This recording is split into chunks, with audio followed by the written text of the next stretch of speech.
TPS ഈ ഫിയറും ആൻസിയറ്റി അതിനെ medicine ഇല്ലാതെ നമുക്ക് എങ്ങനെ തരണം ചെയ്യാൻ പറ്റും? അല്ല, രണ്ടും രണ്ടാണ്. ഒന്ന് സൈക്യാട്രിസ്റ്റിൻ്റെ അടുത്ത് പോയാൽ മെഡിസിനാണ്. നമ്മൾ ഭഗവാന്റെ അടുത്ത് പോയാൽ സമാധാനം കിട്ടും, മെഡിസിൻ ഇല്ലല്ലോ. നമ്മൾ നല്ല ഫിയറുള്ള സമയത്ത് നമുക്ക് ധൈര്യം തരാൻ പറ്റുന്ന ഒരാൾ കൂടെ ഉണ്ടെന്ന് വിചാരിക്കും. അപ്പം ഞാൻ ഡ്രൈവിംഗ് ലൈസൻസ് എടുക്കാണ്ടാണ് ഡ്രൈവ് ചെയ്യണത്. ഓപ്പോസിറ്റ് ഒരു ട്രാഫിക് പോലീസിൻ്റെ വണ്ടി വരുന്നു. എൻ്റെ ഉള്ളിൽ എന്തായാലും ഒരു ഫിയർ ഉണ്ടാവും. പക്ഷെ അതേ സമയത്ത് എൻ്റെ തൊട്ടടുത്ത് സ്ഥലം MLA ഉണ്ടെങ്കിലോ,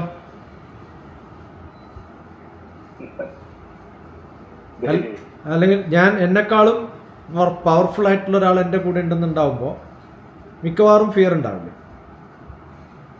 നമുക്കൊരാളുണ്ട് എന്നുള്ള ബോധം. ചെറിയ കുട്ടിക്ക് ഫിയർ വരുമ്പോൾ അമ്മയുടെ അടുത്ത് ഓടിപ്പോയി മടിയിൽ എന്തിനാ കിടക്കണേ? കുറേ വലുതാവുമ്പോൾ നമുക്ക് അങ്ങനെ പറ്റുന്ന ഒരാളില്ല എന്നറിയുമ്പോഴാണ് ഈ ഭയം ഉണ്ടാവുന്നതും ആങ്സൈറ്റി ഉണ്ടാവുന്നതും ഒക്കെ. എപ്പോഴും നമ്മളെക്കാളും കഴിവുള്ള, ഇപ്പോൾ ഒരു ബിസിനസ്സിൽ ഇറങ്ങുമ്പോൾ ഞാൻ ഒരു $1 മില്യൺ ബിസിനസ്സിലാണ് ഇറങ്ങുന്നത്. പക്ഷെ എനിക്ക് ഒരു $1 ബില്യൺ ഉള്ള ഒരു ഫ്രണ്ട് ഉണ്ട്. എപ്പോൾ വന്നാലും പ്രശ്നത്തിന് എന്നെ സഹായിക്കും തോന്നുമ്പോൾ എനിക്ക് ധൈര്യം ഉണ്ടാവും. അല്ലെങ്കിൽ ഓരോ പൈസ മുടക്കുമ്പോഴും ഞാൻ ആലോചിക്കില്ല, ഇത് കച്ചവടം നന്നാവോ മോശമാവോ. അപ്പോൾ ആ ഭയം കൊണ്ട് പലതും ചെയ്യാണ്ടിരിക്കും.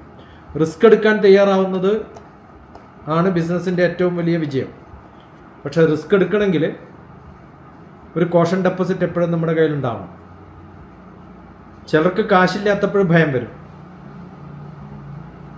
കയ്യിൽ കുറച്ച് പോക്കറ്റിൽ പൈസ ഇല്ലെങ്കിൽ വലിയ ഭയമുള്ള ആൾക്കാരുണ്ട്. അത് ചിലവാക്കൊന്നുമില്ല, പക്ഷേ അത് വലിയൊരു ധൈര്യമാണ്. അപ്പോൾ സമ്പത്ത് ഒരു ധൈര്യമാണ്, കണക്ഷൻസ് കോണ്ടാക്റ്റ് ഒരു ധൈര്യമാണ്. ഇപ്പം ഞാൻ ചോദ്യം ചോദിച്ചോളൂ എന്ന് പറയുമ്പോൾ എൻ്റെ ധൈര്യം എന്താണ്? നിങ്ങൾ ചോദിച്ചാൽ എനിക്ക് ഉത്തരം പറയാൻ പറ്റുമെന്നുള്ളൊരു ധൈര്യം കൊണ്ടല്ലേ ആയിരിക്കണേ. അറിവ് ഒരു ധൈര്യമാണ്. അപ്പോൾ പല ധൈര്യങ്ങളുമുണ്ട്. ഇപ്പോൾ സിനിമ അഭിനയിക്കാൻ പറ്റുമെന്ന് പറയും. ധൈര്യമില്ലാത്തതുകൊണ്ടല്ലേ പോയിട്ട് ഡയറക്ടേഴ്സിൻ്റെ അടുത്ത് പോയി കാണാത്തത്, അല്ലേ?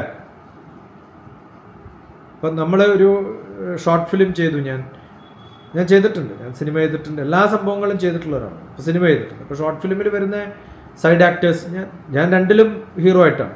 ഷോർട്ട് ഫിലിം ആണെങ്കിലും രണ്ടിലും ഹീറോ ആണ്. ഇപ്പോൾ ഒരു സൈഡ് ആക്ടറായിട്ട് വരുമ്പോൾ അയാൾ ഭയത്തോടു കൂടിയാണ് വരിക. എന്നെക്കാളും ഒരു 10 കൊല്ലം എക്സ്പീരിയൻസ് ഉള്ള ആളാണ്. പക്ഷെ അയാൾക്ക് നമ്മളെ കാണുമ്പോഴുള്ള ഒരു ഭയം ഉണ്ടാവും. ആ ഭയം അയാളെ പെർഫോം ചെയ്യാൻ പറ്റണ്ടാവും. എപ്പോഴും നോൺ പെർഫോമിംഗ് ആണ് ഭയം, ടെൻഷൻ എന്ന് പറയുന്നത്. സ്ട്രെസ് എന്ന് പറയുന്നത് പെർഫോമിംഗ് ആണ്. ഭയത്തിൻ്റെ കാര്യമൊന്നുമില്ല, പോണാൽ പോകട്ടും പോടാ, ശരിയായിട്ടില്ലെങ്കിൽ ശരിയായാലും ഇതല്ലെങ്കിൽ വേറെ പണി. ആ ധൈര്യം ഉണ്ടെങ്കിൽ എവിടെയും അങ്ങനെയുള്ളവരാണ് വിജയിച്ചിട്ടുള്ളൂ. അതിൻ്റെ കാര്യമൊന്നുമില്ല. ഈ മടിയിൻ്റെ വേറൊരു ഭാഗമാണ് ശരിക്കും ഭയം എന്നൊക്കെ പറയുന്നത്.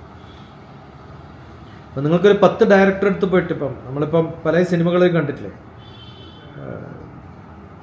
ശ്രീനിവാസന് പരിചയമുള്ള മമ്മൂട്ടിയെ പോയി കാണാൻ പോലും ഭയപ്പെടുന്ന സിനിമ നമ്മൾ കണ്ടിട്ടില്ലേ, അല്ലേ?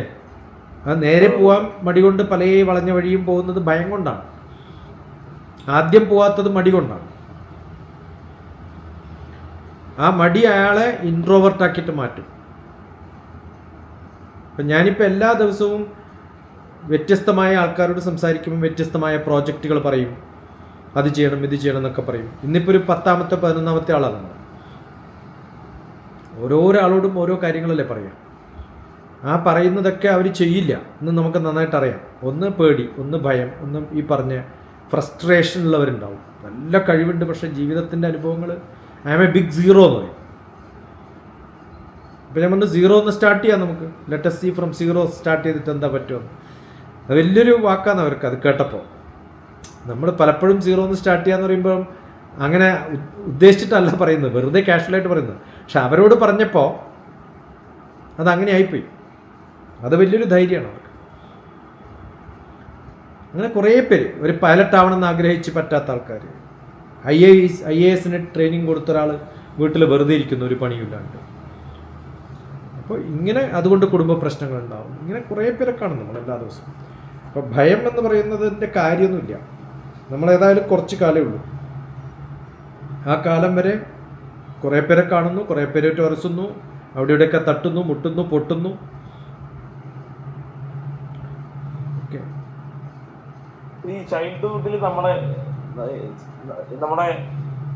ഈ ഭയം വരുന്നത് നമ്മുടെ ചൈൽഡ്ഹുഡിലെ ഇൻസിഡൻസ് ആണോ? ട്രോമാസ് ഒരു കാരണമാണ്. ഇപ്പം എന്നെ സംബന്ധിച്ചിടത്തോളം ഞാൻ 4 വയസ്സുള്ളപ്പോൾ അച്ഛനും ചേച്ചിയും ഞാനും ഒരു ആക്സിഡൻറ്റിൽ വെള്ളത്തിൽ വീണിട്ടാണ് മരിച്ചത്.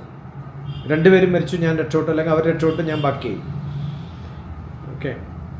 അപ്പം ഞാൻ അത് കഴിഞ്ഞിട്ട് നീന്തൽ പഠിക്കാൻ കുറേ ശ്രമിച്ചിട്ടുണ്ട്.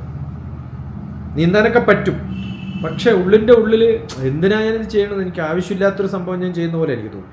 ആവശ്യമുള്ളതെന്ന് എനിക്കറിയാം, പക്ഷേ ഒരു അവേർഷൻ ഉണ്ട്. ഭയം, അവേർഷൻ, ഇതൊക്കെ അതിൻ്റെ ഭാഗമാണ്. എവിടെയും നമ്മൾ പോവും, പക്ഷേ ഇപ്പം പലപ്പോഴും ബോട്ടിൽ പോകുമ്പോഴോ വെള്ളത്തിൽ പോകുമ്പോഴോ ഒക്കെ ഒരു ഭയം ഉണ്ടാവും ഉള്ളിൽ. പക്ഷെ കയറിക്കഴിഞ്ഞാൽ പിന്നെ ഉണ്ടാവില്ല. ആ അനുഭവം കൊണ്ട് അതിനെ കരുപ്പിടിപ്പിക്കാൻ സാധിച്ചിട്ടുണ്ട്. ചില അനുഭവങ്ങൾ, ഇപ്പം നല്ലോണം ഡ്രൈവ് ചെയ്യുന്ന ഒരാൾ ഒരു ആക്സിഡൻറ്റ് മതി ചിലപ്പം, പിന്നെ അയാൾ ഡ്രൈവ് ചെയ്യാൻ തീരുമാനിക്കും, അല്ലേ? ചിലർക്കതിനെ അസോസിയേറ്റ് ചെയ്തിട്ട് മുന്നോട്ടെടുക്കാൻ പറ്റും. ട്രോമ എന്ന് പറയുന്ന ഒരു സംഭവം പലരിലും ഉണ്ട്, വ്യത്യസ്തമായ തരത്തിൽ. ഇപ്പം ദൃശ്യം 3 പറയുന്ന കഥയോ അതല്ലേ, ഈ ദൃശ്യം 3യുടെ ഹോൾ സംഭവം സൈക്കോളജിക്കൽ ട്രോമയാണ്. അത് വെച്ചിട്ടുള്ളൊരു കളിയാണ്. ഓക്കെ. ആ മാരേജ് അലസിപ്പിക്കാനും ഒക്കെ അവളുടെ പഴയ ചരിത്രം ഉപയോഗിച്ചിട്ടൊക്കെ അതൊരു ട്രോമയാണെന്ന് വരുത്തി തീർക്കാൻ വേണ്ടിയിട്ടൊക്കെയുള്ള വാദങ്ങളൊക്കെയാണ്. അതിനാൾ എങ്ങനെയാണ് റിയാക്ട് ചെയ്യുക, അത്തരം സംഭവങ്ങളൊക്കെ ഉണ്ടാവും. അപ്പം ഇതൊക്കെ എല്ലാവർക്കും ഉണ്ടാവുമോ എന്ന് ചോദിച്ചാൽ ഉള്ളതേ നമ്മൾ അറിയുള്ളൂ, ഇല്ലാത്തത് അറിയില്ല. അതുകൊണ്ട് അത് ഉണ്ട് എന്ന് നമ്മൾ വിശ്വസിക്കുന്നു. 1000 പേരിൽ 600 പേർക്ക് അതില്ലെങ്കിൽ നമ്മൾ ഈ സക്സസ് ആയിട്ടുള്ള ആൾക്കാരുടെ കഥ പറയണം. അയാൾ ഇങ്ങനെയൊക്കെ പ്രശ്നങ്ങൾ ഉണ്ടായിട്ടും ഡിഗ്രിക്ക് തോറ്റിട്ടും റിച്ചായി എന്നൊക്കെ പറയുമ്പോൾ ഞാൻ പറയാറുണ്ട്, ഡിഗ്രിക്ക് തോറ്റിട്ട് 3 ലക്ഷം പേരിൽ ഒരാളെ റിച്ച് ആയിട്ടുള്ളൂ, ബാക്കി 2,99,099 പേരിൽ കഥ നിങ്ങൾ കേൾക്കാത്തതുകൊണ്ടാണ്. മനസ്സിലായി? അതുകൊണ്ട് അത് മാത്രം കേൾക്കുന്നത് കൊണ്ട് ട്രോമകൾ കേട്ട് അതാണ് സൈക്യാട്രിസ്റ്റ് പറയുക, നമ്മൾ പറയുക, അതുകൊണ്ട് അങ്ങനെയായി മാത്രം. അതല്ലേ കഥയായിട്ട് വരുള്ളൂ. ഇപ്പോൾ ഒരു ട്രോമ ഉണ്ടായിട്ട് അത് കഥയല്ലാണ്ട് പിന്നെ അങ്ങനെ അല്ലാത്തൊരു കഥയായിട്ട് എഴുതാൻ പറ്റില്ല നമുക്ക്. അപ്പം നമ്മൾ കേൾക്കുന്നതൊക്കെ മിക്കവാറും അത്തരം സംഭവങ്ങൾ നെഗറ്റീവ് ആയതുകൊണ്ടാണ് അത് നമ്മുടെ മനസ്സിൽ വരുന്നത്. കുറേ പേർക്ക് ഇതിൽ നിന്നൊക്കെ പുറത്തു വരാൻ പറ്റും. മനുഷ്യൻ്റെ ഏറ്റവും വലിയ ഭാഗ്യം എന്ന് പറയുന്നത് മറവിയാണ്.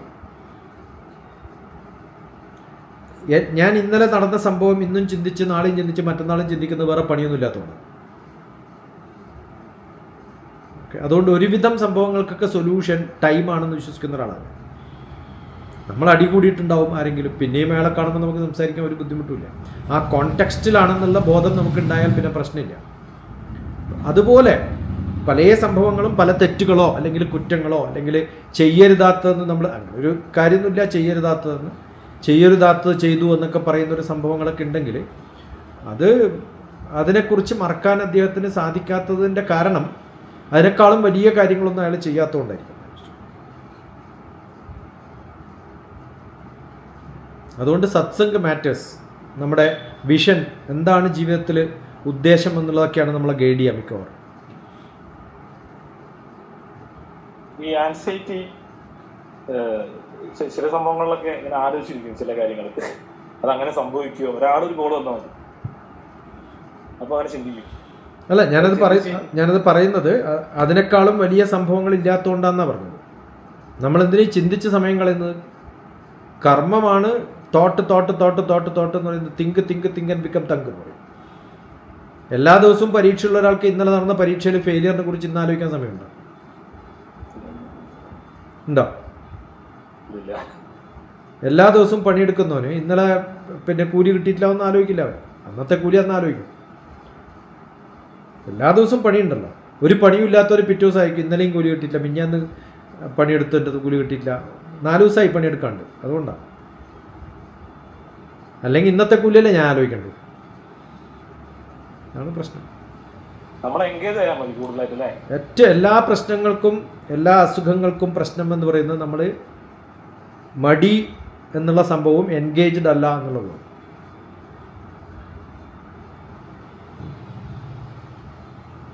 പിന്നെ അതുപോലെ പിന്നെ ചെയ്യാനുള്ള ചില ഈ റീഡിങ് ഹാബിറ്റ്. ഞാൻ കുറേ പുസ്തകങ്ങളൊക്കെ വാങ്ങും. അതായത് എനിക്ക് പുസ്തകങ്ങൾ ട്രെയിനിങ് ലെയറിൽ ചെറിയ ചെറിയ ട്രെയിനറും കൂടിയാണ് ചെറിയ രീതിയിലൊക്കെ സ്റ്റാർട്ട് ചെയ്തിട്ടുള്ളൂ. നമ്മൾ വായിക്കണമല്ലോ. ഓരോ കാര്യങ്ങൾ പറഞ്ഞു കൊടുക്കാൻ നല്ല ഇഷ്ടമാണ് ഒരാൾക്ക്. അത് വളരെ സിമ്പിളായി പറഞ്ഞു കൊടുക്കാനാണ് ഇഷ്ടം. അപ്പൊ ഞാൻ വായിക്കാതൊന്നും പറയാൻ പറ്റില്ല. പുസ്തകങ്ങളൊക്കെ വാങ്ങിയേക്കും, ഗോപി ശർമ്മയുടെ പുസ്തകങ്ങളും എല്ലാം വാങ്ങി വെച്ചിട്ട് അതോടെ. അല്ല, ഒന്ന് കാരണം എന്ന് വെച്ചാൽ ഈ പറയുന്ന ബെസ്റ്റ് സെല്ലർ എബ്രോഡ് സാധനങ്ങളൊന്നും ഒക്കെ ജങ്കാണ്. അതിലുള്ള കാര്യങ്ങളൊന്നും നിങ്ങൾ പറയുന്ന ട്രെയിനിങ്ങിന് ഡയറക്റ്റായിട്ട് ഉപയോഗിക്കാൻ പറ്റില്ല. നമ്മൾ ഉപയോഗിക്കാത്ത കാര്യങ്ങൾ ആരോ പറഞ്ഞിട്ടുണ്ടാവും അത് ബെസ്റ്റാണ്.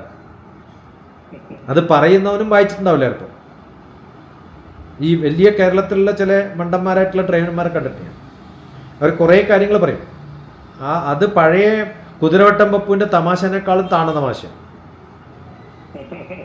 മനസ്സിലായോ? എന്നിട്ട് അവരെ മുമ്പിൽ ചിരിക്കുന്ന ആൾക്കാരുടെ മിക്കവാറും അത്തരം ആൾക്കാരുടെയൊക്കെ അവർ മണ്ടത്തരത്തിൽ പറ്റിപ്പോയതാണ്. 3000 കൊടുത്ത് ട്രെയിനിങ്ങിന് പോയാൽ ചിരിക്കാണ്ടിരുന്ന് കഴിഞ്ഞാൽ അവൻ്റെ ഉള്ളിൽ വേദന ഉണ്ടാവും. അതൊരു തമാശ പരിപാടിയായിട്ട് മാറിയിരിക്കും. അപ്പോൾ സീരിയസ് ആയിട്ടുള്ള പഠനം എന്ന് പറയുന്നത് ഭാരതീയമായിട്ടുള്ള തത്വചിന്തകൾ നല്ലപോലെ പഠിക്കുന്നതാണ്. അതിൽ നിന്ന് കാതൽ ഉൾക്കൊണ്ട് സംസാരിക്കുക, അല്ലെങ്കിൽ അത്തരം കാതലുള്ളവരെ കേൾക്കുക, അതാണ് വേണ്ടത്. ഇപ്പം കഴിഞ്ഞ ആഴ്ച മാസ്റ്റേഴ്സ് ഇൻ മലയാളം അവരുടെ എന്നെ കാണണമെന്നൊക്കെ പറഞ്ഞ സമയത്ത് തൊട്ടടുത്ത് തന്നെയാണ് ഇരിങ്ങാലക്കുട ഇപ്പോൾ വന്നോന്ന് പറഞ്ഞു. പക്ഷേ ഞാൻ അവരുടെ പ്രൊഫൈലിൽ പോയി നോക്കിയ സമയത്ത് അവർ ഫോളോ ചെയ്യുന്ന ആൾക്കാരുടെ ക്വാളിറ്റി കാണുന്ന സമയത്ത് I had dirty aversion to her. ഞാൻ എന്നിട്ട് എൻ്റെ കൂടെ എത്തുമ്പോൾ നല്ല വഴക്കാണ് പറഞ്ഞത്, നിങ്ങളുടെ മലയാളം MA ഈസ് യൂസ്ലെസ്. എന്നിട്ട് മലയാളം MA പറ്റുന്ന ഒരു 4-5 ചോദ്യം ചോദിച്ചു. ഏതെങ്കിലും 2 കവികളുടെ കവിത പറയാം, ഒന്നും അറിയില്ല. അപ്പം ഞാൻ പറഞ്ഞു കുഴപ്പമില്ല, നിങ്ങൾ എന്ത് തറയായാലും കുഴപ്പമില്ല, ജീവിതത്തിൽ എന്നെ കാണില്ല എന്ന് ഉറപ്പാണ്. അങ്ങനെയുള്ളവരൊന്നും എൻ്റർടൈൻ ചെയ്യാൻ പറ്റില്ല നമുക്ക്. അതാണ് നമ്മൾ ആരെ ഫോളോ ചെയ്യുന്നു നോക്കിയിട്ടാണ് നമ്മളുടെ ക്വാളിറ്റി നിശ്ചയിക്കുക. ഓക്കെ, അതുകൊണ്ട് ഈ പലരും പറയുന്ന പല കൊട്ടേഷൻസും എബ്രോഡിലുള്ള പലരെക്കുറിച്ചും പറയുമ്പോഴൊക്കെ ഞാൻ ഉടനെ കറക്റ്റ് ചെയ്യാറുണ്ട്. അതിൻ്റെ ഒറിജിൻ ഇന്ന ബുക്കിൽ നമ്മളെ ഇന്ത്യയിലാണുള്ളത്, നിങ്ങളത് വായിച്ചിട്ടില്ല, അതതിൻ്റെ കുഴപ്പമൊന്നുമില്ല. ആധാരം ഇവിടുന്ന് പോയിട്ടുള്ളവർ അവരിവിടുന്ന് കോപ്പി ചെയ്തിട്ട് എഴുതിയിരിക്കണം പലതും.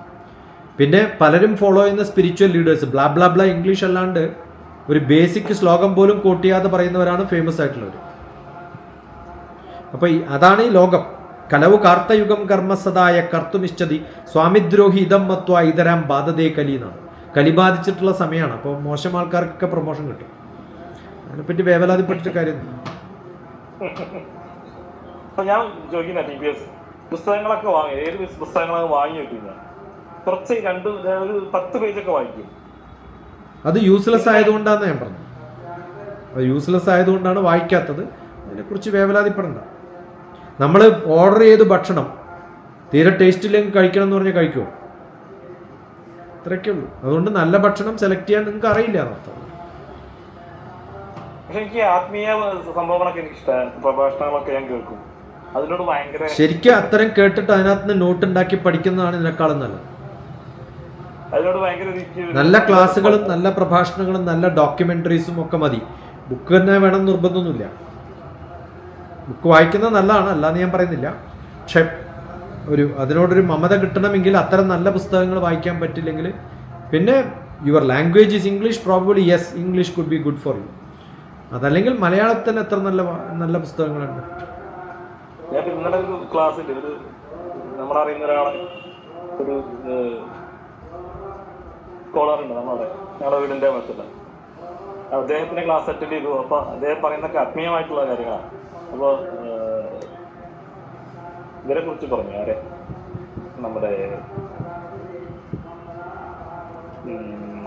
അഗസ്ത്യനെ കുറിച്ച് പറഞ്ഞു. അപ്പൊ അങ്ങനെയാണെങ്കിൽ അഗസ്ത്യൻ, നമ്മളൊക്കെ അഗസ്ത്യന്റെ പിന്മുറക്കാരാണ്. നമുക്ക് ഈ അറിവൊക്കെ കിട്ടുമ്പോഴേ നമ്മൾ ചിന്തിക്കുക, അഗസ്ത്യനൊക്കെ നമ്മൾ കേട്ടിട്ടുണ്ട്. അപ്പൊ അഗസ്ത്യനെ കുറിച്ച് അറിഞ്ഞപ്പോഴേ ശരിക്കും പറഞ്ഞാൽ ഞാൻ മുപ്പർക്ക് മെസ്സേജ് അയച്ചു ഉച്ചയ്ക്ക്. അപ്പൊ അങ്ങനെയാകുമ്പോ നമ്മള് അഗസ്ത്യയെ നമാന്ന് പറഞ്ഞ് തുടങ്ങണല്ലോ. തമിഴിന്റെ ഒക്കെ ഉത്ഭവം അഗസ്ത്യൻ നിന്നല്ലേ?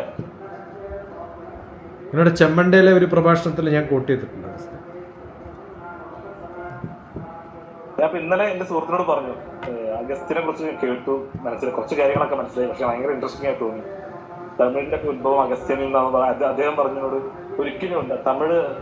തമിഴാണ് ഏറ്റവും ഓൾഡസ്റ്റ്. അടുത്ത ചോദ്യം എന്തെങ്കിലും ഉണ്ടെങ്കിൽ.